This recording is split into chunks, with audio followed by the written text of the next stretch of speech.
Hey everybody, Justin here, Marti Law Group. We're going to talk to you in a 4-part series about management service organizations, or MSOs as more commonly called. You also might hear DSO, dental service organization, same concept, just in the dental world. You might also hear service and support used interchangeably, so management support organization, management service organization. What is this? Why do we have them? We're going to get into all that. Part 1 is just really defining what it is.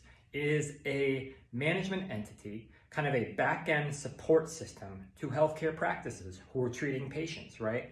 If you're a provider out there, do you love doing admin and do you love managing your people in your practice? Probably not. Maybe you do enjoy running a business and that's part of it.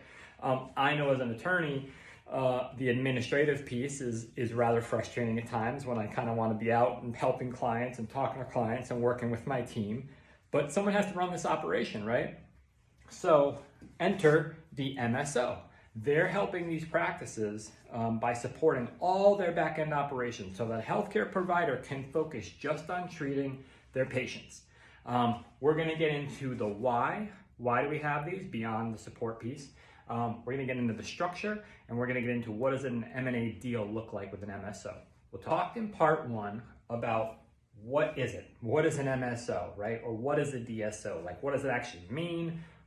What is it? It's this kind of like mysterious entity for a lot of people in the healthcare space. Talk about what it is. Now let's talk about the why. We touched a little bit on, right, the value of this management company if you're a provider, because you can offload these things that you don't love to do, right? And they're gonna do that for a fee, which, by the way, make sure it's not a percentage, because there's something called the corporate practice of medicine, CPOM, and fee splitting that is a big issue in this area, and it's something that we work very hard to stay compliant and keep our clients compliant with. We're gonna get into that, but the big piece behind all of this, for investors anyway, is money. Go figure, right? Wall Street investors, private equity investors have gotten very smart in looking for alternative investments because Lord knows what's happening in our markets these days, right? Well, guess what? Healthcare is very lucrative, and folks have figured this out. And since you have to be a licensed provider in most states to own a practice, right? Well, they've figured out, hey, we can create an entity that's actually allowing us to purchase these practices, right? Legally and compliant. So we're going to talk about how that's structured in the next, right, on MSOs. So we talked about what it is. We talked about why, right? The investors want to get in on the game. The healthcare providers want to unload some of the admin. Seems like a win-win. How the heck do we do it? Well, we're going to structure this thing, and this is what we do at our firm, into 2 businesses, right? You've got a clinical practice if you're a licensed provider. It's great. You're treating patients.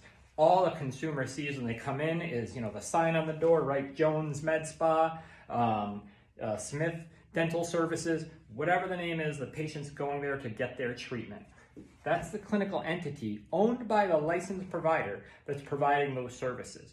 What folks don't always see is the non-clinical entity that is, working in tandem with the clinical entity. So we structure 2 different businesses that are kind of acting as one in treating the patients, okay? Between those 2 businesses, probably one of the most important documents that we write is called a Management Services Agreement, an MSA.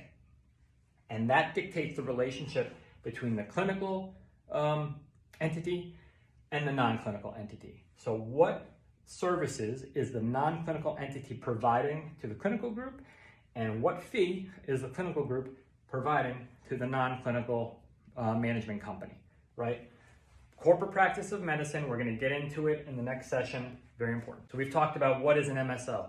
We've talked about why we have them. We've talked about the structure of them. Let's talk about them in the context of a mergers and acquisitions deal, okay?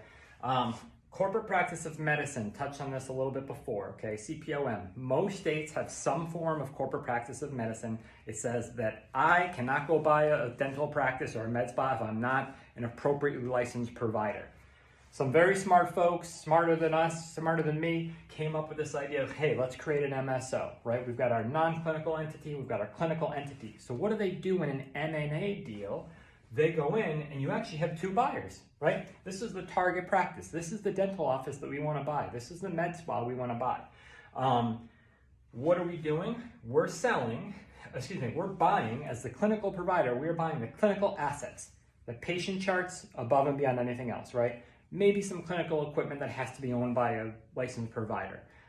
Most equipment probably does not have to be, right? So the clinical provider, clinical entity is buying the patient charts and the clinical assets.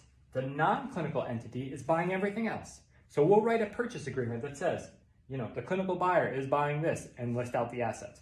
The non-clinical buyer is buying this and list out the assets. And that is how you form an MSO, and that's how you do an acquisition deal with an MSO structure.